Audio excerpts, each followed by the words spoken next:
What if a single act of kindness could melt the coldest heart in the tallest tower? He only came to clean floors. But what happened next would quietly reshape an entire company and maybe even heal two lives in the process. Before we dive into this heartwarming story of quiet strength, second chances, and the power of simply showing up, don't forget to subscribe to our channel. That way you won't miss any of the uplifting emotional stories we bring each week. Now let's begin. Single dad took a janitor job at a big office. He didn't expect the cold CEO to fall for him. First, Dan Mercer had never stepped foot in a building so polished, so gleaming, so cold. As the motion sensor glass doors slid open in front of him, the fluorescent lights of the Shaw Financial Towers spilled onto the sidewalk like a sterile promise. He took a breath, hoisted the small duffel bag on his shoulder, and stepped inside. Boots scuffed, jeans faded but back straight. The lobby smelled like glass cleaner and ambition. Marble floors, towering pillars, and a giant silver SF logo hung like a judge's gavel above the reception desk. Dan approached quietly, the echo of his steps swallowed by the hush of late evening. Janitorial team uses the service elevator, the night receptionist said without looking up. Dan gave a polite nod and turned toward the hallway she gestured to. The suit he had interviewed with last week hadn't mentioned much, just night shifts, basic cleaning, good pay, no benefits. That was fine. Dan wasn't here for career moves. He was here for Lily. Always Lily. Upstairs, the office floors were silent. Computer monitors slept in blue glows. Cubicles sat empty like little graves of daily stress. And the only movement came from cleaning carts and silent men and women in gray uniforms. Dan found his locker, slipped into his janitor shirt, and got to work. By 9:30 p.m., he had cleaned 2 floors, restocked the supply closet, and was heading toward the 34th floor executive level. He had just emptied a trash bin when he heard the faint sound of someone crying. Dan turned. Through the frosted glass of conference room C, he saw a hunched figure alone at the table. A young man, barely out of college by the look of him, sat with his hands over his face. Papers were strewn across the table. A shattered coffee mug lay near the edge. Dan hesitated. This wasn't his business. He was just the janitor. But then Lily's voice from memory floated through his thoughts. "Daddy, you said if someone looks lost, we help. Even if they don't ask." He tapped lightly on the glass. The boy flinched, then looked up embarrassed. "Hey," Dan said gently, opening the door just a crack. "You all right?" The kid wiped his nose quickly. "Yeah, I screwed up. That's all." Dan stepped in slowly. "Looks like a rough night." The boy gave a broken laugh. "I'm supposed to present this deck to the senior partners tomorrow. Spent 3 weeks on it. The formatting's off, the numbers don't add up, and my supervisor basically told me I might have blown my shot at a full-time position." Dan glanced at the open laptop. He didn't know much about finance, but he could tell the kid was swimming in jargon and stress. "Mind if I—" He gestured to the deck. The kid looked startled but then nodded. Dan sat, scanned a few slides, and noticed a few small mistakes. Misaligned graphs, poor contrast, a date error on slide 7. "Looks like most of it's fine," Dan said. "You just need a little cleanup. You got the numbers in your notes?" The intern blinked. "Yeah, but okay," Dan smiled. "I'll help you clean this up. I'm better with grease and engines, but I've had to fix a few presentations in my day." Together they worked silently for 15 minutes. Dan corrected the formatting while the kid recalculated the totals. The tension in the room loosened. The intern started to breathe again. When they finished, Dan stood and erased the whiteboard, wiped the crumbs from the table, and picked up the broken mug. Before he left, he pulled a sticky note from his pocket and scribbled something. He stuck it to the edge of the kid's monitor and said quietly, "Don't forget this." Then he left. Back in the hallway, Dan exhaled slowly. His break was over. Evelyn Shaw hated mornings, but she hated incompetence more. By 6:45 a.m., she was seated in the same conference room, skimming through the intern presentations her assistant had printed. Her fingers paused on one. The formatting was crisp, the data tracked, the projections solid. She frowned. Yesterday, this same report had been a disaster. She remembered snapping at the intern in front of half the floor. Her eyes narrowed. Then she saw it. A sticky note, yellow and innocent, left on the monitor beside the laptop dock. "You're not your mistakes. Try again. D, no title, no logo, just that." Evelyn stared at it. She pressed the intercom. Get me surveillance from last night. I want to know who accessed conference room C between 9 and midnight. Her assistant paused. Any specific reason? No, Evelyn, said her voice even. Just curious. Meanwhile, Dan stepped out of the service elevator onto the ground floor, just as Lily came through the front doors holding her library book and a paper bag. Hi, Daddy, she said, hopping into his arms. Hey, Button, he whispered, pressing a kiss to her forehead. Ready for our pancake morning? She nodded vigorously. He took her hand, and as they walked into the sunlight, neither of them noticed the woman watching them from the executive window above her coffee, forgotten the sticky note still in her hand. The janitor. The girl. Evelyn didn't know why, but something inside her stirred. Something warm. Something she hadn't felt in a long, long time. She folded the note and slid it into her coat pocket, and for the first time in months, she smiled. The Shaw financial executive floor ran on silence sharper than any memo. At 7:00 a.m. sharp, the glass doors to the CEO's office glided open, and Evelyn Shaw entered as if walking into court. Tall, composed, and wrapped in a fitted navy coat, she moved with an efficiency that made junior associates instinctively straighten their ties when they saw her silhouette approach. She did not smile. She did not greet. She did not apologize for her speed or silence. Her assistant Mia barely had time to hand her the day's schedule and coffee before Evelyn disappeared into her office and shut the door with a whisper-quiet finality. Only then did Mia exhale. On Evelyn's desk lay an untouched ceramic mug and a folder marked Legal Review, Internal Audit. But Evelyn's eyes weren't on them. They were on the folded sticky note sitting just beneath the lip of her monitor, the one with the ink slightly smudged, the one with no last name. You're not your mistakes. Try again. D. The surveillance footage from the previous night had confirmed what she half expected and half hoped. A man in janitor's uniform had entered conference room C, spoken briefly with the intern, then cleaned, helped, and quietly disappeared into the shadows of the hallway. She had paused the footage, zoomed in. The man's face was lean-weathered. His movements were calm, deliberate. And there had been a girl, a little one, waiting for him in the lobby at 10:30 p.m. The receptionist had offered her candy. The girl had politely declined and said, "Thank you, but Daddy says sugar before sleep is a trap." It wasn't just the note that intrigued Evelyn. It was the tone, the confidence, the quiet command of someone who hadn't needed to be noticed, but had been. That disturbed her. She wasn't used to being curious about people. Not anymore.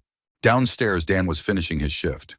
He stacked mop heads with care, checked the inventory list, and offered his final good mornings to the early arriving security team.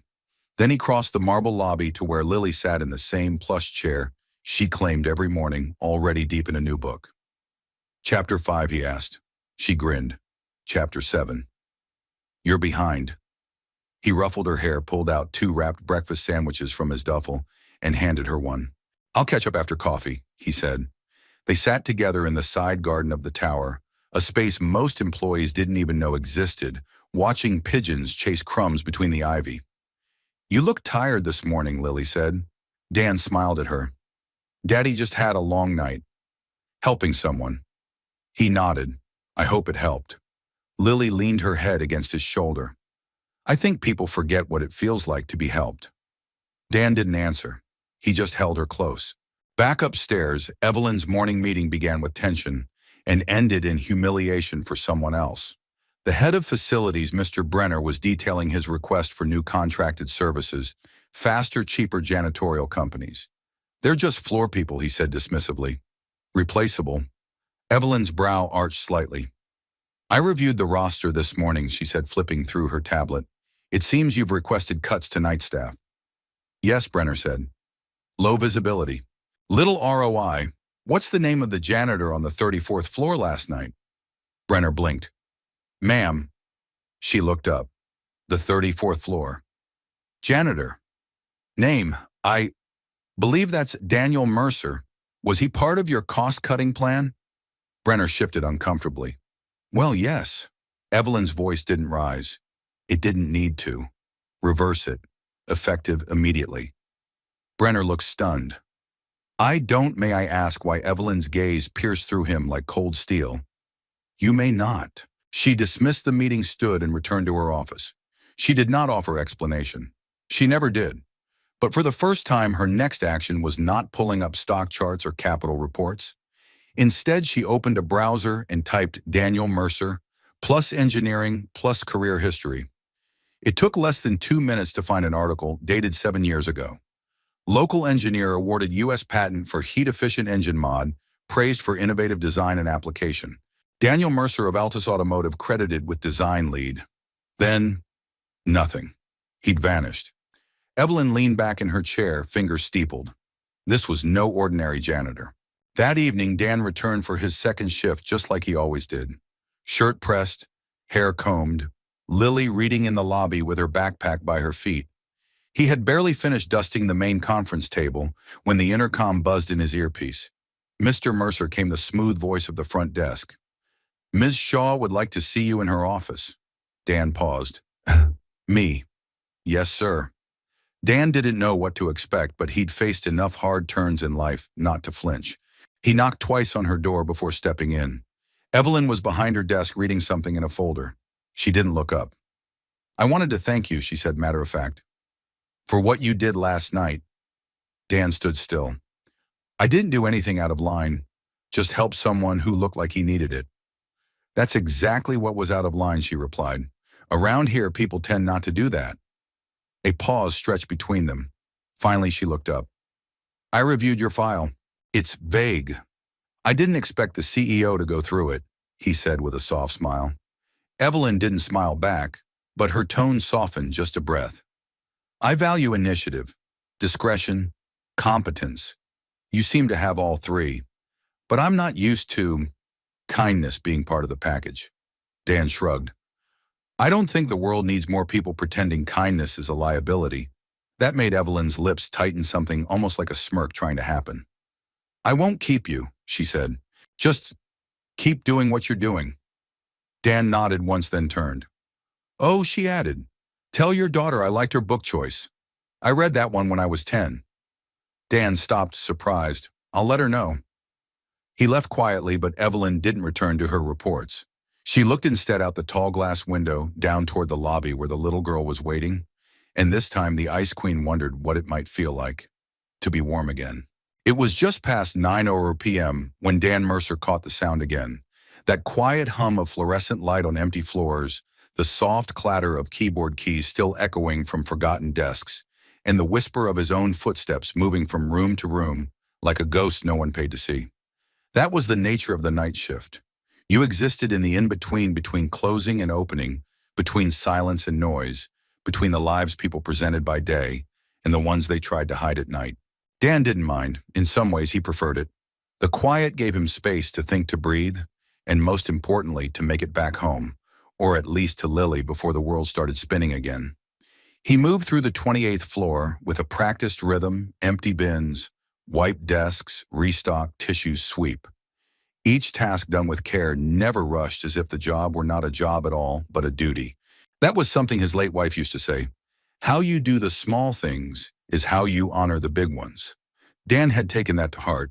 On the 31st floor, a young woman was leaning against the vending machine, rubbing her ankle and blinking back tears. Her name tag read, M. Velasquez, Legal Department. Dan approached slowly. Miss Everything all right? She looked startled, quickly lowering her pant leg. Oh, it's nothing. I just twisted it on the escalator. I didn't want to cause a fuss. Dan nodded, crouched slightly to see her better. Can I take a look? She hesitated, but then sat down on a bench nearby. Dan gently adjusted her ankle, checking the swelling. It's mild, he said, but you should elevate it and ice it when you get home. I'll be here until 2. Brief deadline. Dan opened his supply card and pulled out a cold pack from the mini freezer, something he'd brought on his own for days just like this. He wrapped it in a clean towel and handed it to her. 15 minutes on, 15 off. You'll thank me tomorrow. She looked at him, stunned. You're not supposed to. I mean, this isn't your job. Dan smiled. Helping's not a job. It's just who we decide to be. He didn't wait for thanks. He nodded once and returned to the cart. Elsewhere in the building, his small kindnesses continued. He replaced a broken keyboard on the 23rd floor, even though IT had marked it awaiting service for 2 weeks. He refilled the coffee supply in the wellness room, even though that wasn't listed on his floor plan. He changed the fluorescent light in the hallway that buzzed just slightly off pitch, something no one noticed during the day, but could drive a night worker quietly mad by midnight. None of these things were in his contract, but Dan had long since stopped doing things because he had to. Downstairs, Lily was reading under the desk lamp at reception, her feet tucked under her, and her book tilted just so. Still at it, kiddo June. The night shift receptionist smiled as she walked past with a mug of tea. Lily looked up. I'm almost done. My dad says if I finish 3 books by Friday, he'll take me to the used bookstore. Nice deal. What's this one about? Lily beamed. A girl who builds a raft to find her mom, but she ends up building a boat that rescues a whole village instead. June grinned. That sounds like your dad. Lily tilted her head. What do you mean? June hesitated, then sat beside her. I mean, your dad. He builds things too, just not the kind people see. Lily considered that, then nodded slowly. He builds better days. Later that night, Dan paused on the 34th floor, the executive wing. He always saved it for last, not because it was more important, but because it required a different kind of attention. Everything was glass chrome and spotless pride. As he pushed his cart down the main corridor, the elevator behind him chimed. Dan glanced back surprised to see Evelyn Shaw step out dressed in workout leggings and a light sweater. Her hair was tied back. No makeup. Not the CEO, just a woman late tired holding a yoga mat. She didn't see him at first. Dan moved to the side, giving her space. Working late, Evelyn stopped, not startled, but uncertain. Needed the quiet, she said. Dan nodded. It's the best time for thinking. She glanced at him. You always work this quietly. He gave a half smile. The quiet's where things get done. Evelyn looked past him to the office kitchen. Is the tea cabinet still stocked, top shelf? Green tea's in the blue tin. She raised an eyebrow. You remember where things are that most of my managers don't? Dan simply shrugged. It's easier to fix what you respect. A pause. A thin smile flickered at the edge of her lips. Then she walked past, and for the first time in years, Evelyn Shaw said, Have a good night, Mr. Mercer.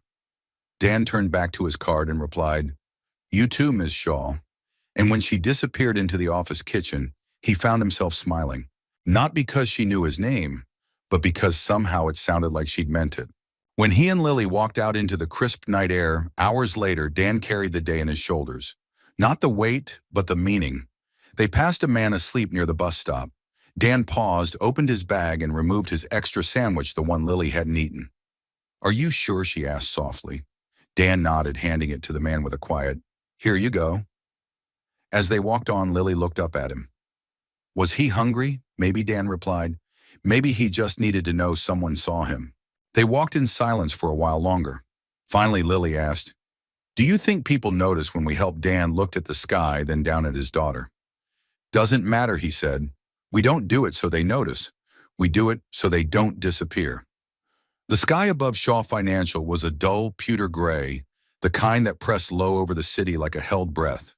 Inside the tower, everything moved with the same hollow efficiency as always. Key cards beeped, heels clicked on tile, meetings began exactly on the hour. But in Evelyn Shaw's corner office on the 34th floor, the usual rhythm was off. She stood at the window, arms crossed, coffee untouched eyes, watching the clouds roll over the skyline. She hadn't slept. Not really. Not since the sticky note. Not since the man, Daniel Mercer. She hadn't expected the name to stick in her mind.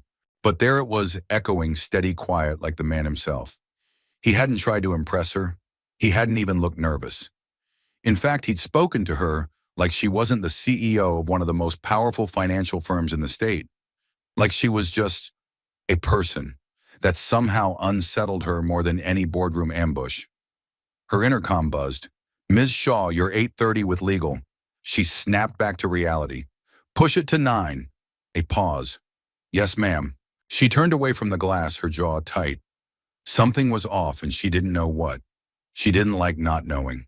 By noon, she had dismissed 2 meetings early and skipped lunch entirely. Her assistant Mia had tried to intervene with a polite suggestion of soup, which had earned only a tight lip later. But Evelyn didn't eat later. She barely drank her coffee. Instead, she found herself without meaning to pulling open the HR employee portal. She keyed in Mercer Daniel. Basic file. Address listed as a complex in Easton Ridge, one of the older neighborhoods just outside city limits. No emergency contact. Previous employment blank. Hired 3 months ago. No incidents. Blank file. Full presence. She leaned back, eyes narrowing. People didn't just erase careers like his without a reason. By late afternoon, Evelyn caved. She didn't like the feeling, but she was too deep in the question now. She texted a number she hadn't used in months. "I need a favor. You still know people at Altus Automotive?" The reply came 10 minutes later. "Contact always. Want me to dig on Dan Mercer?" Yes, quietly. Then, as if on cue, the sky opened and a slow, steady rain began to fall. And Evelyn, flawless, composed, guarded, Evelyn shut her office door, sat at her desk, and for reasons she could not explain, felt her throat tighten. After hours, the executive gym was empty. Evelyn changed into her running gear, pulled her hair into a low ponytail, and entered the treadmill room with the energy of a woman trying to outrun her own restlessness. She set the incline to 10 and began to run. The first few minutes were mechanical, breathing in cadence, legs pushing forward, mind blank. But then, like a dam cracking, images began to flood in.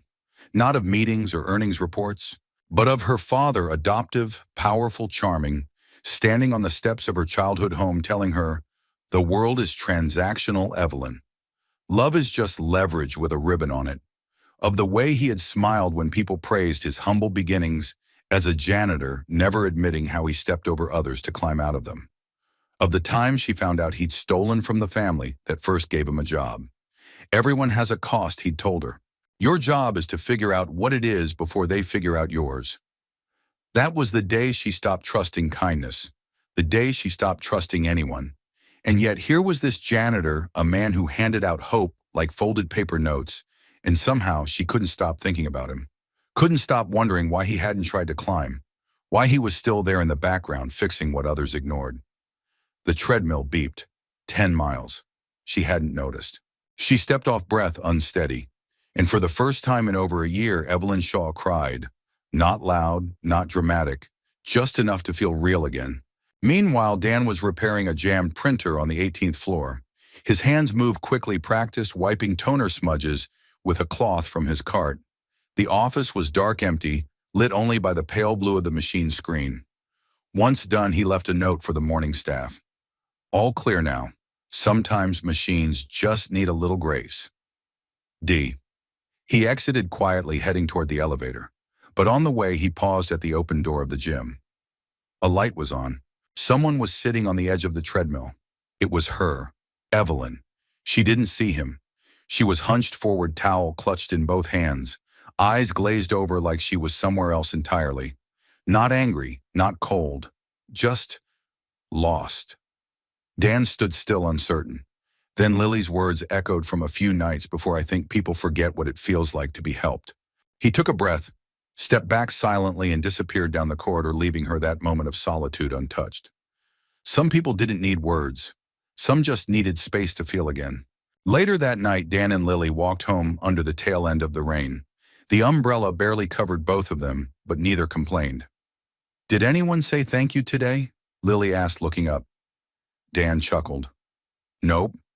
Do you mind? He shook his head. I don't help people so they'll notice button. I help because someone once helped me when I didn't know how to ask. Was it Mom? Lily asked softly. Dan's step slowed. She was the first. Yeah. Lily smiled. Then I'll help people too. Dan looked down at her, eyes warm. You already do. As they turned onto their street, Dan felt something lift. He didn't know that far above them, in a tower of glass and steel, a woman was standing at her own window, watching the lights in the city blink to life and wondering for the first time in a long, long time if maybe, just maybe, some things were worth believing in again. The storm rolled in fast, dark clouds, blotting out what was left of the morning sun as thunder rumbled low above the city. Inside Shaw Financial, the tension was no less electric. Dan sensed it the moment he stepped through the lobby that evening. People moved faster than usual. Conversations stopped when elevators chimed. Even June, the normally cheerful receptionist, offered only a tight smile as Lily settled into her usual corner with her book. "Something's up," she whispered as Dan passed. "Big deal went south this morning. People are jittery." Dan nodded, didn't press. He'd learned long ago that the higher the tower, the easier it was to feel when the structure shook. By the time he reached the 34th floor, the atmosphere had turned frigid. Desks were deserted papers, left mid-shuffle coffee mugs, half full and forgotten. The glow of the overhead lights only made the emptiness feel sharper, like the aftermath of something broken. Then the voice came through his earpiece. "Dan Mercer, please report to Office 34B immediately." The voice was clipped. Not Evelyn's. Someone else. Dan frowned but complied. Inside Office 34B, 3 people sat waiting, 2 men in suits and a woman he didn't recognize. Their expressions were tight formal. "Mr. Mercer," one of them began, "we have a situation." Dan stayed standing. "There was a systems failure this morning around 4:15 a.m., the man continued. "Main server controls were compromised. Emergency lights triggered. Security systems shut down. As a result, a critical investment call with Tokyo was interrupted. The deal collapsed." Dan folded his arms slowly, and the woman slid a folder across the desk. Inside was a printout of security logs. "You're the only employee who accessed the maintenance closet tied to the 34th floor power relay within an hour of the failure." Dan's jaw clenched. "Because the emergency light in the hallway kept flickering, I fixed it. The wiring had a short, I rerouted it. You're not certified to handle electrical panels." "I didn't touch the panel," Dan replied evenly. "I replaced a faulty switch. That hallway's been buzzing for weeks." The second man looked unimpressed. "Regardless, we're placing you on immediate suspension while we investigate. Turn in your badge before you leave tonight." There was no room for protest. No Evelyn. No questions. Just silence. Dan left the room without a word. Back in the lobby, Lily looked up from her book, smiling until she saw his face. "Daddy," she asked, her voice small. Dan knelt in front of her, hands on her shoulders. "We're going home early tonight, sweetheart." "Why?" He tried to smile. It didn't reach his eyes. "They just need some time to figure something out. Nothing to worry about." But even Lily, bright, innocent Lily, could see the storm in his eyes. Evelyn returned from her late meeting with the board, her shoulders sore, head pounding, and patience thin. The Tokyo fallout had been brutal. Millions lost. Her credibility questioned. She walked past Office 34B when she heard a voice.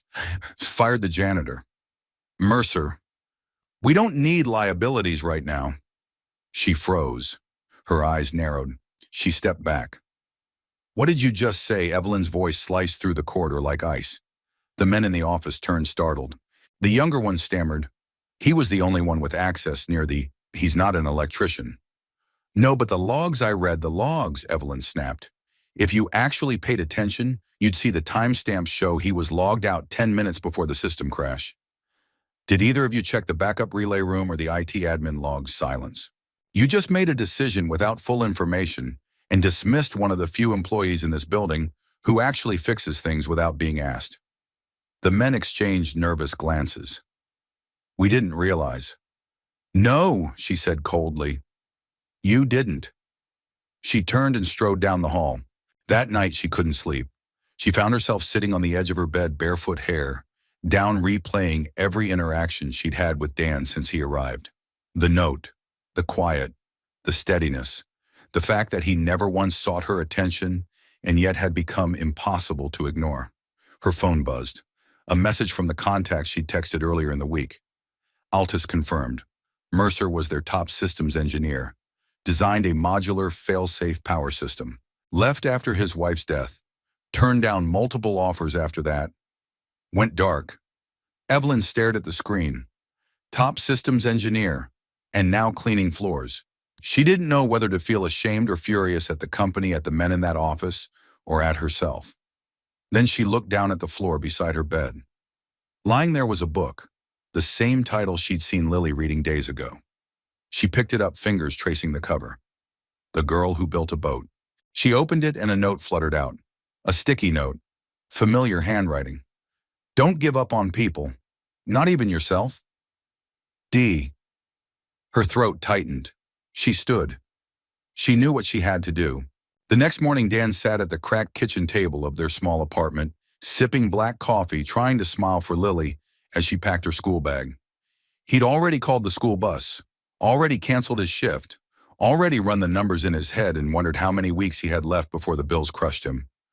A knock came at the door. He opened it to find Evelyn Shaw standing in his hallway holding a manila folder, in jeans and a sweatshirt. He blinked. "Ms. Shaw Evelyn," she corrected. "I came to apologize." He stared at her unreadable. She offered the folder. "Your suspension is lifted, full reinstatement, and a formal apology from the board." He didn't take it yet. "I didn't ask for that." "I know," she said, "but you deserve it." A beat passed. Then Lily appeared behind him, curious. Evelyn smiled softly. "Hi, Lily. I hear you're a very fast reader." Lily grinned. "Daddy says books make the hard days quieter." Evelyn's voice caught. "He's right." Dan looked at her. Not as a CEO, but as a woman who for once had chosen to show up. "I'll come back tonight," he said. "No," Evelyn replied gently. "Come back as someone more than a janitor. I have a new role for you. One we'll talk about when you're ready." Dan said nothing, but the look in his eyes spoke volumes, and for the first time since his world had broken, something in him began to mend. The elevator glided to a stop at the 34th floor, with its usual whisper of finality. Evelyn stepped out alone, a to-go cup of untouched coffee in one hand, her phone in the other. The hallway was dim in the early morning light, the office still empty, the city outside just waking up. She paused outside her door. Then she turned almost without thinking and walked past it straight to the small break room, tucked between the finance and legal departments. It was quiet still, the kind of space meant for conversation but rarely used for more than microwaving leftovers. She sat at the corner table and stared at nothing. For 10 minutes she didn't move, just sat. It had been a long time since Evelyn Shaw thought about her childhood. People assumed she was born into wealth, born with the boardroom in her blood. But that wasn't the truth.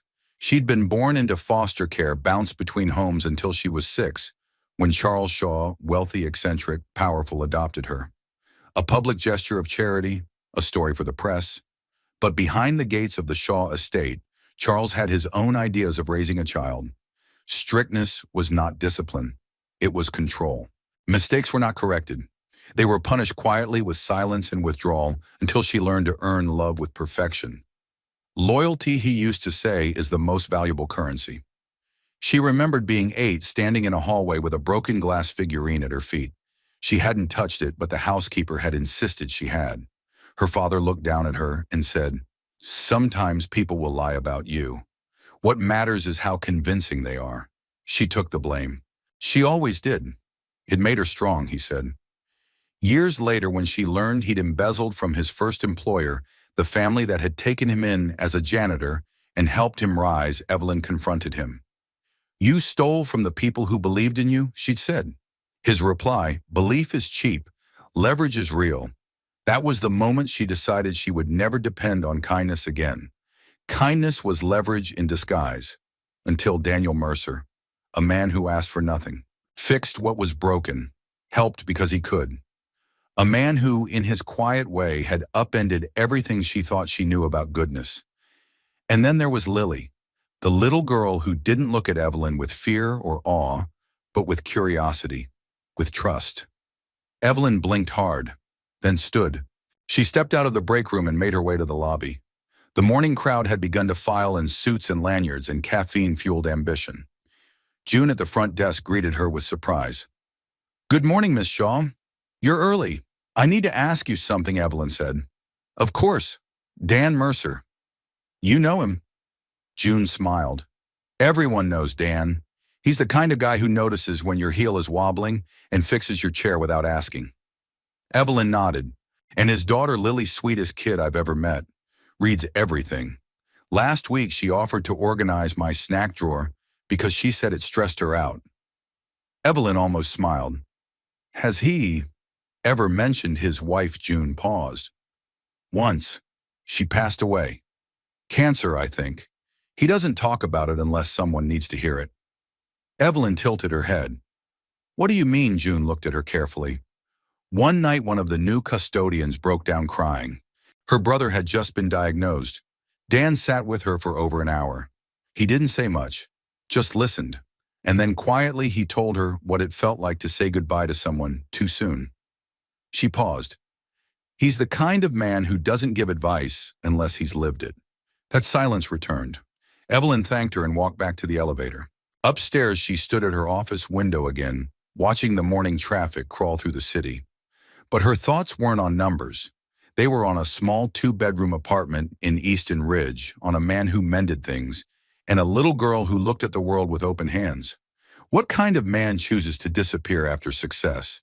What kind of man walks away from patents and partnerships to sweep floors? One who's grieving.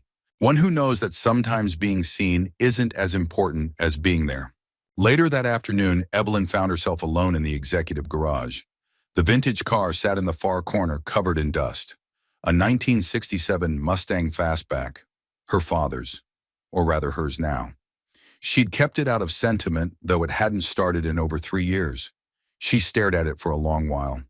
Then on impulse, she pulled the cover off. The paint had dulled. The tires sagged. The hood sat crooked. It was a relic of another life of memories, both warm and cruel. Then softly, a voice behind her, "Didn't expect to see you down here?" She turned. Dan stood near the entrance in uniform, pushing his cart past the storage lockers. He paused when he saw the car. "Is that a '67 Fastback?" She nodded. "It was my father's." Dan stepped closer respectfully. "She's a beauty. Haven't seen one of these in a long time." "She hasn't run since he died," Evelyn said. Dan looked at her, not intruding, just listening. "I thought about selling her a few times," she added, "but I never could." Dan crouched beside the hood, ran a hand along the edge. "She's not gone," he said softly, "just waiting for someone to care enough to fix her." Their eyes met. Not a word was said. Not a single piece of strategy or defense or leverage passed between them. Just two people, two paths, and one moment of understanding. That evening, Lily looked up from her book as Dan drove them home. "Did anything interesting happen at work today?" she asked. Dan hesitated, then smiled faintly. "I saw someone remember who they used to be." Lily tilted her head. "Is that a good thing?" Dan looked out at the city lights flickering on, like stars returning to sky. "I think he said it might be the best thing." The morning started like any other, at Shaw Financial, emails stacked in inboxes, before the coffee-cooled interns, triple-checking PowerPoints, and Evelyn Shaw already at her desk before the city's first light had touched the windows. But something had shifted. She wasn't skimming quarterly reports or briefing her analysts. She was rereading a resume that should never have landed on her desk. The folder had been placed in her inbox by mistake or providence. Inside was a half-printed file labeled Daniel Mercer. Background skills assessment that someone from HR had likely intended to file away or delete, but it hadn't been deleted. And now Evelyn sat her brow furrowed as she scanned the lines that contradicted everything she thought she knew. 10 years at Altus Automotive, lead engineer on modular engine designs, 2 registered patents, recognized for energy efficiency innovation. Left post 7 years ago, no forwarding employer. She leaned back in her chair, stunned. The resume wasn't just impressive, it was extraordinary. The kind of background that should have placed Dan in a high-level consultancy, or at the very least a senior technical role somewhere in Silicon Valley. Not pushing a janitor's cart down the hallway of her building, her first instinct was disbelief. Surely this had to be someone else. But the address matched. The handwriting on the resume where Dan had scrawled references available upon request matched the note he'd once left in the conference room. It was him, a man who had chosen to vanish from the professional world. But why? Evelyn stood abruptly. She needed answers, and not the kind filtered through HR files. By late morning, she found herself taking an uncharacteristic detour to the maintenance level. The break room for night staff was quiet, the scent of fresh coffee lingering in the air. A single figure sat by the window, sketching something on a pad of paper beside a styrofoam cup. Dan. He looked up surprised but not unsettled. "Didn't expect to see you down here," he said calmly. "I could say the same," Evelyn replied. She hesitated, then stepped inside, shutting the door behind her. "I read your resume." Dan didn't flinch. He set his pencil down and met her gaze. "I figured you might, eventually." "Why didn't you tell anyone?" she asked. "You could have had any job here, R&D infrastructure, hell CTO if you wanted it." "Why this?" Dan leaned back, folding his hands. His expression wasn't defensive, but measured. When my wife was diagnosed, I stepped away from Altus. We had a daughter, and I didn't want to spend my time in boardrooms or flying cross-country for contracts. I wanted to be there. Evelyn's voice softened. You could have returned after. Dan looked at his hands. I tried, but nothing felt right. The world I knew had moved on, and I didn't want to chase it. I wanted something quiet, something honest, where I could see the difference I was making every day. He glanced at her, fixing what's broken without anyone asking me to. That's enough for me. She nodded slowly, absorbing his words like a language she hadn't spoken in years. It's more than enough, she said quietly. But it's also a waste. Dan tilted his head. I don't mean that unkindly, she added. But I look around this building and see people with polished resumes and half your integrity, half your grit. And they're being promoted just because they know how to talk during meetings. Dan smiled faintly. I'm not great at meetings. You're great at people, she said. That's rarer. There was a silence then, not awkward, but deep. Something unsaid passing between them. Finally, Evelyn stood. I'd like to offer you a different role here. One that uses more of what you know and still lets you be home in time for Lily. Dan looked at her carefully. Why, she blinked. What do you mean you don't strike me as someone who offers positions out of sentiment? She gave a soft laugh. You're right. I don't. She paused, then added, but I do recognize when someone makes this place better just by showing up. Dan nodded once slowly. I'll think about it. Take your time, she said. Then almost as an afterthought, she looked down at the paper he'd been sketching on. It was a rough design of a heating system modification, neat, efficient, and elegant.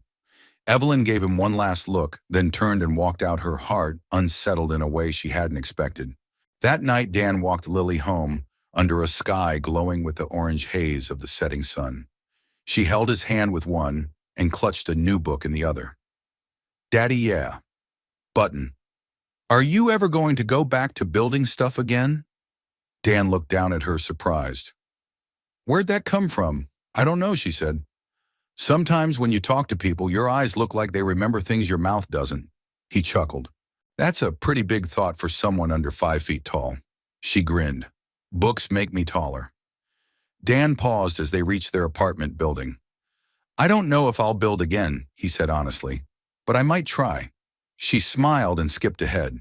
And in that quiet moment, watching his daughter leap toward the front steps like they were the edge of the moon, Dan felt something inside him stir. Not regret, not longing, hope. Back at Shaw Financial, Evelyn stood at the garage looking at her father's old car again. The Mustang's paint was still dull, the tires still low, but something had shifted. It no longer looked like a relic of the past. It looked like a project worth saving, just like someone else she'd underestimated. She pulled out her phone and typed a message. To Dan Mercer, I'll have the keys to the Mustang on my desk tomorrow, in case you want to start building again. She stared at it for a long moment, then hit send. And for the first time in a long while, she didn't brace for disappointment. She just waited. It was nearly midnight when Evelyn Shaw stood alone in her office, the city lights sprawling beneath her like a galaxy pinned to glass. The building had emptied hours ago, but she hadn't left. Couldn't. Something inside her had shifted, and she wasn't sure where it would land. On her desk sat a simple key ring, 2 worn keys, one smaller than the other, tagged with a note that read, Garage. Mustang. Just in case. She turned them over in her palm as if they weighed more than steel. Dan hadn't replied to her message. Not yet, but she didn't expect he would not with words. 3 blocks away in a modest apartment, tucked between a closed diner and a shuttered laundromat, Dan sat at the kitchen table, the low hum of the fridge, the only sound in the room. Lily had long since fallen asleep, curled up beneath a stack of books and a pink blanket on the sofa. Dan stared at the email on his screen, the one confirming his reinstatement, and then the second email, from Evelyn herself. Subject, let's build something different. I meant what I said. This company needs more than ambition. It needs backbone. You have it. If you're willing, I'd like to put you in charge of internal systems reform. Flexible hours, autonomy, full benefits, no title games. You can say no, but I hope you won't. Dan sat back in his chair, exhaling slowly. He hadn't been offered something like this since before the world cracked open beneath his feet. When Claire was diagnosed, everything stopped. They'd fought the good fight for 2 years. Chemo, travel, hope, heartbreak. In the end, she died on a Tuesday morning holding his hand, whispering, "Don't disappear." He had tried not to. But grief doesn't always look like tears. Sometimes it looks like silence, like turning down calls, like moving to a city where no one knows you used to be someone important. He'd taken the janitor job because it was simple, quiet, and because Lily needed stability more than she needed a legacy. But now something new was stirring. Not ambition, purpose. The next morning, Dan walked into the Shaw Financial garage just after sunrise, the Mustang keys in hand. Evelyn was already there, hair tied back, sleeves rolled, eyes soft. The car sat where it always had, dust covered and forgotten. Dan walked around it once, then opened the hood. He took a long breath and smiled faintly. "She's worth saving," he said. "I thought you might say that." Evelyn stood beside him watching. "My father used to drive me to school in this car," she said, "before things got complicated." Dan looked up. "You loved him?" Evelyn hesitated. "I think I loved the version of him I imagined. The one who rescued me when I was 6. The one who bought me my first telescope and told me I could outwork any man in the room." She paused. "Then I learned what he'd done. To others. To himself. And I realized, even broken people can wear halos if you catch them in the right light." Dan gently lowered the hood. "We're all a mix of light and rust," he said. "Doesn't mean we're beyond repair." Their eyes met, and something unspoken passed between them. Understanding. Recognition. Later that day, Evelyn stood at the front of a staff meeting, a rare full-floor gathering pulled together at her request. Department heads buzzed with curiosity.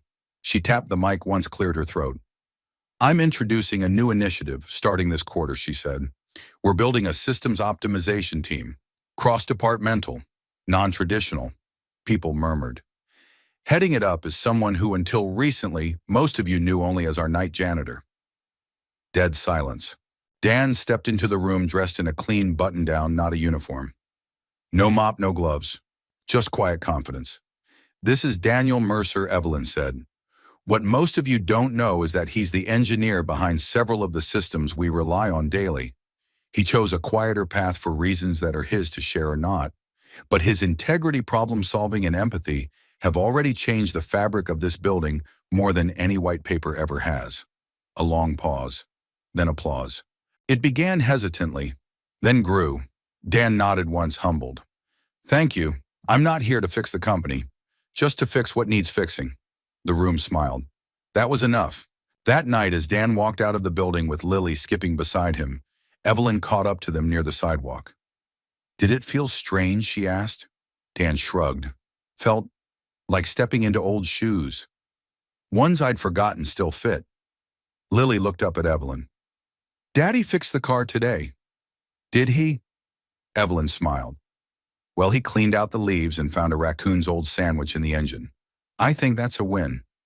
Evelyn laughed, an easy, full laugh, the kind she hadn't heard from herself in years. "You're both invited to lunch on Sunday," she said impulsively. "No work talk, just real food."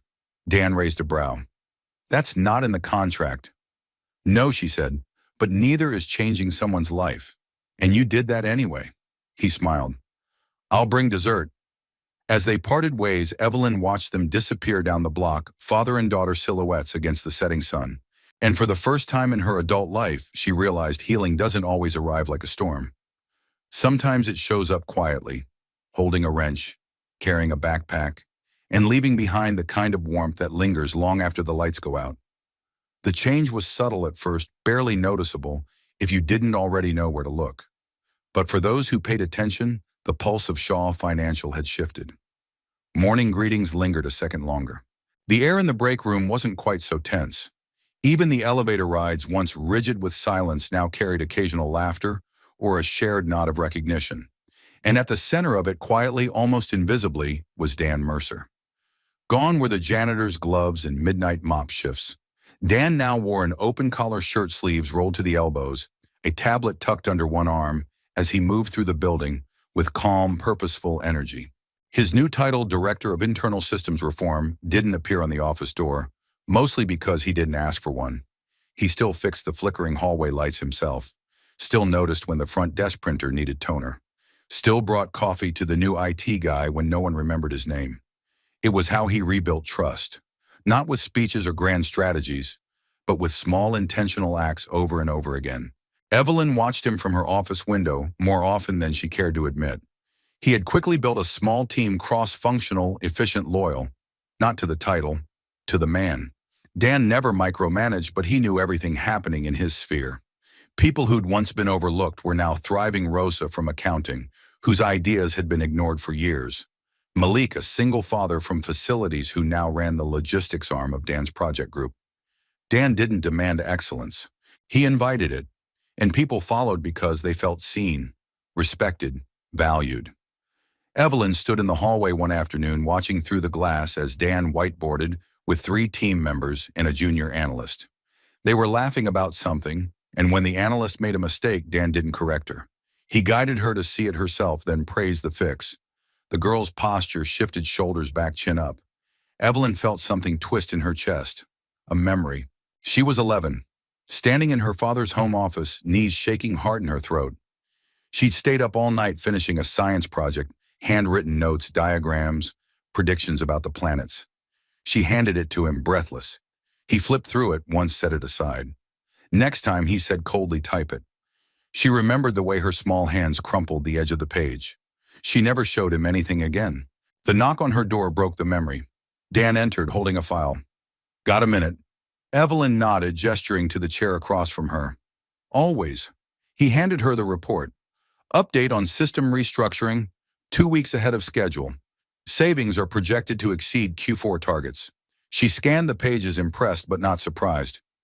You've done more in 2 months than most execs do in 2 years. Dan smiled. I had help. You gave me room.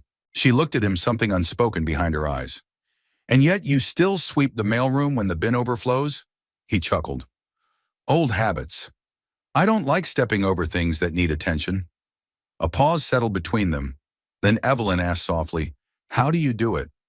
Dan tilted his head. Do what builds trust, without asking for it, without controlling it. Dan leaned forward slightly. Because trust isn't earned by being perfect. It's earned by being consistent, by showing up again and again, especially when no one's looking.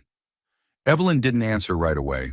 Instead, she looked down at her hands, those same hands that had once clutched a telescope, a notebook, an invisible shield.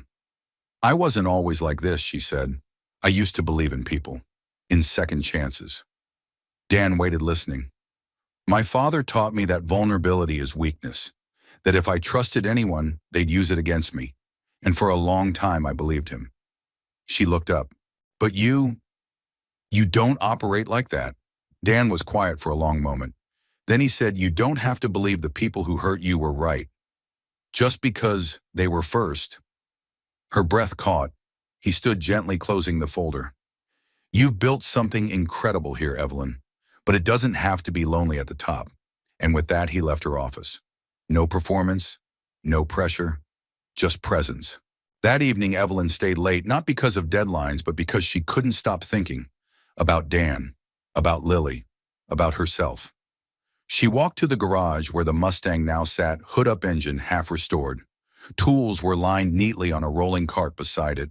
The car wasn't ready yet, but it was coming back to life, like her. She ran her fingers along the hood, then opened the glove box. Inside was a new sticky note. Some things take time, but they're worth saving. D. Her eyes burned. She sat behind the wheel, closed her eyes, and let the silence settle around her. Not like a prison this time, but a cocoon. And for the first time in years, she didn't feel like she was alone in it. Outside, in a small booth just off Main Street, Dan and Lily were sharing burgers under yellowed string lights. Did Ms. Shaw say yes to lunch? Lily asked between bites. She didn't say no, Dan said with a smile. Lily nodded wisely. She's still learning how to say yes. Dan raised his root beer in a toast. To learning. Lily clinked her soda can against his. And somewhere across town, Evelyn sat behind the wheel of her father's car, looking at the city lights through a windshield she could finally see through. It was a Tuesday morning, bright and brisk, the kind of autumn day that made the city feel alive. Crisp air, golden leaves, swirling near sidewalks, steam rising from every coffee cup. At Shaw Financial, the building buzzed with a different kind of energy. Today was the quarterly emergency preparedness drill. By 9:00 a.m., employees were already grumbling over memos, evacuations, floor leaders' headcounts. Evelyn Shaw stood in the command center with the head of security arms, crossed eyes focused on the digital board, tracking the building's 35 floors. "Let's keep it clean, keep it sharp," she instructed. "No chaos, no shortcuts. Every department clears by protocol." "Yes, ma'am." She didn't enjoy these drills, but she respected them.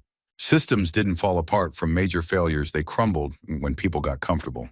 She wasn't about to let that happen. Dan took a deep breath as he checked his team's comms one last time.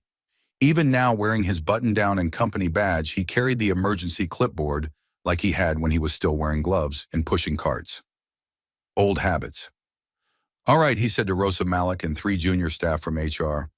"When the alarm sounds, everyone out to the east stairwell. I'll sweep the west. You always volunteer for the basement floors," Rosa noted. Dan shrugged. "Someone has to. They're always last to clear." At precisely 9:30 a.m., the first alarm blared. Strobes blinked. A calm but firm voice echoed through the intercom: "Emergency drill in progress. Please evacuate using nearest stairwell." The hallways filled quickly but orderly, thanks to preparation. Dan jogged down the back stairwell to sub-level 2 parking and maintenance. He moved fast.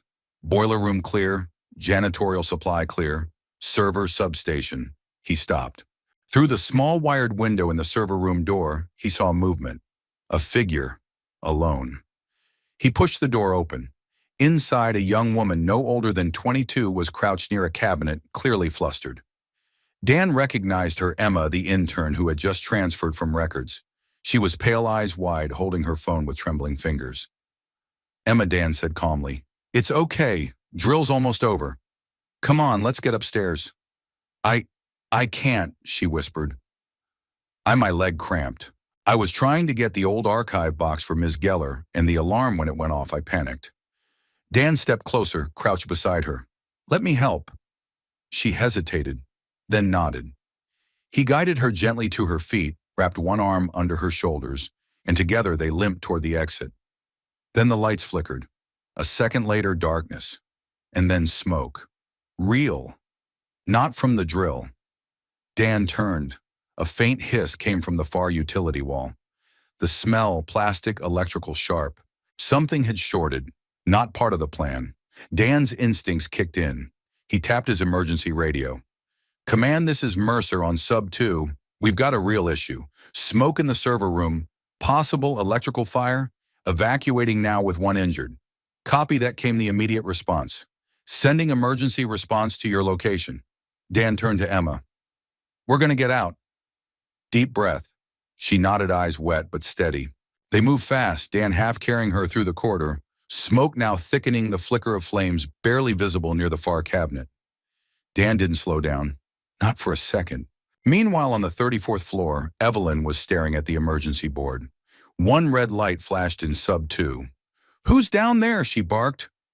"Just Mercer and a junior intern, according to check-in logs," a technician answered. Evelyn's hands clenched. "Has fire control been dispatched?" "They're en route." The second she saw Dan's signal reappear on the board, moving toward the stairwell, she exhaled, but only slightly. By the time Dan reached the sub-level exit, Emma's breathing had evened out. Her leg was still shaky, but she was walking on her own. The moment they stepped through the stairwell door, a team from building safety intercepted them with oxygen masks and fire blankets. Dan waved them toward Emma. "She's priority. I'm fine." They insisted on checking him anyway. Minor smoke inhalation. No burns. He declined the ambulance. "I've had worse cooking pancakes," he muttered, and one of the safety officers laughed. 10 minutes later, as the fire was confirmed extinguished and the building declared safe, Evelyn descended to sub 2 herself. She found Dan sitting against the stairwell wall, sipping from a water bottle. Their eyes met, and for a beat, neither spoke. Then Evelyn knelt in front of him. "I saw the report. They said you carried her half the way out." "She did most of the work," Dan said quietly. "She just needed someone to walk with." Evelyn swallowed, her voice low. You didn't have to go back. I did, he said simply. Why? Dan met her gaze. Because I know what it feels like to be in a place where you think no one's coming for you. Her throat tightened. You always show up, she said. Dan nodded. That's the job. No, she said, voice breaking slightly. That's who you are. And then before she could stop herself, Evelyn reached forward and touched his hand. It wasn't romantic. It wasn't a declaration. It was something deeper. A bridge. A moment of quiet between two people who had lived long in silence. That evening, Lily wrapped her arms around her dad like she was anchoring him to the earth. You were really in a fire, she whispered. Just a little smoke and heat, Dan said. The real heat came from the cafeteria chili. She giggled despite herself. Did you save someone? Dan kissed the top of her head. I just didn't leave her behind. Lily pulled back, serious now. You'd never leave anyone behind.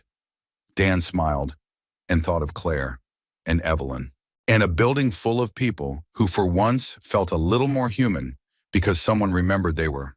At the Mustang that night, Evelyn found something tucked under the windshield wiper. A single sticky note. It's not about fixing everything. It's about showing up when it counts. She closed her eyes and let herself feel the weight of being seen. The morning sun spilled golden light across the lobby of Shaw Financial as Lily skipped in beside her father, clutching a small paper bag tied with blue ribbon. Her 9th birthday had arrived quietly.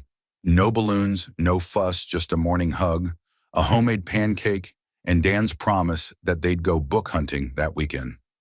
To Lily, that was enough. She held Dan's hand a little tighter as they entered the building, whispering, You don't have to tell anyone, okay? I don't want people making a big deal. Dan grinned.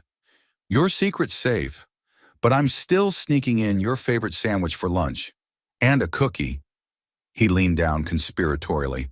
One with extra chocolate chips. Lily beamed. What neither of them knew was that somewhere on the 34th floor, Evelyn Shaw had already put her day on pause. It had been a week since the fire drill, and though the building had returned to business as usual, something in Evelyn hadn't. The image of Dan helping that intern, his calm voice through the smoke, his refusal to leave someone behind, it lingered. It haunted her in the best way. She'd stayed late every night since sitting behind her desk, watching the slow rebirth of trust, not just in Dan, but in herself. People had begun to approach her with ideas again, with vulnerability. Somehow Dan's presence had softened the edges of the entire company. But it wasn't until she passed the front desk that morning that she learned something else. June, the receptionist, was pinning a doodled card onto her corkboard, a small square drawing of a girl and her dad with the caption, Today is our special day. Who drew that? Evelyn asked. June smiled. Lily. It's her birthday today. She didn't want a party. Just wanted to spend the day reading in the corner and maybe get a sandwich from her dad. Evelyn stood still for a moment, then turned and walked away without another word. By noon, the transformation of the rooftop garden was complete. It had taken 4 hours, a lot of favors, and one emergency delivery from a local bakery, but the small, overgrown space had been swept, trimmed, and covered in string lights. A modest picnic table sat at the center beneath a gently swaying canopy, surrounded by potted lavender and blooming wildflowers Evelyn had ordered 2 weeks earlier for a different project. Now they served a better purpose. At 12:15, Dan received a call on his cell, an unknown extension. Mr. Mercer, came Evelyn's voice. Yes, bring Lily to the rooftop. Use the west stairwell. He frowned. What's this about? But she'd already hung up. Dan turned to Lily, who was halfway through a chapter of her newest library find. Birthday field trip, he said. Lily squinted. Where you'll see. The moment they stepped onto the rooftop, Lily gasped. A string of paper lanterns swayed above the table. A modest chocolate cake with rainbow sprinkles sat in the center, next to 2 wrapped books and a small vase of wildflowers. Evelyn stood beside the table, a bit awkward in jeans and a soft blue blouse, far from her usual sharp-shouldered armor. Lily looked up at her dad, stunned. Is this for me? Dan turned to Evelyn. You didn't have to. I wanted to, she said simply. She turned to Lily. Happy birthday, Lily. I read somewhere that the best gifts don't come in boxes. But I cheated a little. She handed Lily the 2 books, one classic, one newly released fantasy adventure. Lily hugged them to her chest like they were gold. Dan's voice was low. You didn't have to go to this trouble. Evelyn met his eyes. You show up for everyone else, Dan. Let someone show up for you. That silence passed between them again, deep, comfortable. Then Lily tugged at Dan's sleeve. Can we sit? They did under the sky, surrounded by green and soft music Evelyn had playing from a speaker hidden behind a planter. They ate sandwiches, talked about books. Evelyn admitted to being a terrible baker, and even worse at remembering childhood birthdays. Lily, between bites of cake, grinned. That's okay. This one's already the best. Dan smiled, watching his daughter laugh, cheeks full of frosting, eyes shining. He looked at Evelyn, and for the first time allowed himself to ask a question that had been building for weeks. Why did you do all this? Evelyn looked down for a moment, then met his eyes. Because she reminded me what I forgot, she said. What it means to care for someone without needing a reason. Dan didn't reply. He just nodded, and in that quiet understanding, something fragile passed between them, like a spark leaping across a narrow gap, lighting something that had long gone cold. Later that evening, back at home, Lily was curled up on the couch, rereading one of her new books. Dan stood by the window watching the sky darken over the rooftops. She looked up. Do you think Ms. Shaw's lonely? Dan turned. Why do you ask? She didn't talk much about her family. Dan sat beside her. Some people forget how to talk about the things that hurt. Lily was quiet for a moment. Then can we invite her to Thanksgiving? Dan smiled. Let's see how she feels about birthday cake before we spring turkey on her. At Shaw Financial, Evelyn sat in the rooftop garden long after the Mercers had left. The table was cleared, the music gone silent, but she remained. She reached into her coat pocket and pulled out a folded note one Lily had left behind on the bench. It read in messy cursive, "Thank you for seeing me." People don't always do that. Evelyn held the note for a long time, then folded it carefully and placed it in her wallet between an old business card and a faded photo of her father. And for the first time in a long time, she didn't feel like she was mourning the past. She felt like she was beginning something new, something that didn't need a title or a name, just a place at the table. The first snow of winter came softly like a whispered apology. It blanketed the city in quiet light, settling on rooftops, sidewalks, and the wide stone steps of Shaw Financial. Inside the tower, the day was winding down. Employees bustled through the lobby with coats in hand, holiday plans on their lips, and the kind of warmth only December brings, the warmth of something drawing to a close.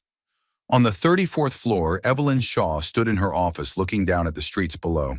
She no longer wore her armor. The blazer had been exchanged for a knit sweater, the heels for soft boots. Her desk was less rigid now, photos of her team on one side, a small potted plant Lily had gifted her sitting near the corner. The picture frame held a drawing, a stick figure girl, a tall man, and a woman with very long hair standing beneath a string of lanterns. 3 smiling faces, labeled in careful handwriting, "Us." A knock tapped gently at the door. Dan stepped in, shaking snowflakes from his jacket, cheeks slightly pink from the cold. "Thought I'd catch you before you disappeared into another file," he said. Evelyn smiled. "Caught me." He handed her a wrapped box, plain brown paper tied with twine. "I thought we agreed no gifts," she said, raising an eyebrow. Dan shrugged. "We didn't shake on it." She opened it carefully. Inside was a small handmade wooden tray, refinished walnut, smooth and warm to the touch. In the center was a simple inscription, "Some things are worth rebuilding." Evelyn's throat tightened. She looked up. "Thank you," she said softly. Dan hesitated, then pulled a folded envelope from his pocket. "This is for you too, but it's more official." She took it, curious. Inside was a finalized report, the internal systems reform project completed, fully implemented, ahead of schedule. Attached was Dan's resignation letter. Evelyn blinked. "You're leaving?" He nodded slowly. "Not going far. Just stepping out of the building. I've been offered a role at a community tech nonprofit downtown, fixing schools, training veterans. It's the kind of work Claire and I used to dream about doing together." He gave a small smile. "It feels like the right time." Evelyn looked at him, something fragile flickering behind her eyes. "And here I thought I finally had someone on this floor I could trust." Dan stepped closer, voice gentle. "You still do." "I'm not vanishing, Evelyn. I'm just walking a little wider path." He paused, then added, "But I'd still like to have coffee on Wednesdays and pancakes with Lily on Saturdays." If you're open to that kind of irregular scheduling, she let out a quiet laugh. I think I could make room for that. A beat passed. Then Dan did something she didn't expect. He reached out and held her hand. No urgency, no tension, just presence. And in that simple gesture, Evelyn felt something open inside her that had been locked away for years. Not romance, not yet, but the kind of love that grows from roots, not fireworks. Steady, patient, real. That weekend, Evelyn found herself at a kitchen table that was not hers. Lily sat across from her, explaining the rules of her favorite board game with the intensity of a trial lawyer. Dan was flipping pancakes, humming a Sinatra tune off-key. The apartment was modest walls lined with second-hand books, mismatched mugs in the cabinet, but it was full of life, of belonging. Evelyn looked around the room and felt something she hadn't felt since childhood. Home. Later, as they sat on the floor watching an old Christmas movie, Lily fell asleep with her head in Evelyn's lap. Dan returned from the kitchen with 2 mugs of cocoa and stopped short when he saw them. Evelyn looked up, lips parted as if to explain, but he just smiled. "I'll get a blanket," he said quietly. When he returned, he draped it over both of them, then sat beside Evelyn, shoulder to shoulder, their breaths slow and calm in the quiet of the evening. Outside, snow continued to fall, dusting the windows, softening the sharp lines of the city. And somewhere beneath those lights, a girl once forgotten had found her voice, a man once invisible had reclaimed his worth, and a woman once cold had remembered what it meant to feel. Not because of grand gestures, but because of kindness, because of presence, because one person showed up again and again when it mattered. Months later, a plaque appeared on the first floor of Shaw Financial, just outside the community lounge. It read, "The Mercer Room," dedicated to those who fix quietly, care deeply, and never ask for recognition. Employees passed it every day. Some paused, some smiled, but every single one remembered. Because legacies aren't always built in boardrooms. Sometimes they're built in broken stairwells, birthday gardens, and the sound of laughter shared over pancakes. And sometimes family isn't what you're born into. It's what you build. We'd love to know where you're watching from today. Drop your city or country in the comments. We read everyone, and it means so much to see how far these stories are reaching. If this story touched your heart, please consider subscribing to our channel for more emotional and inspiring tales like this one. Your support helps us continue to share stories that matter. Thank you for watching, and until next time, take care and be kind.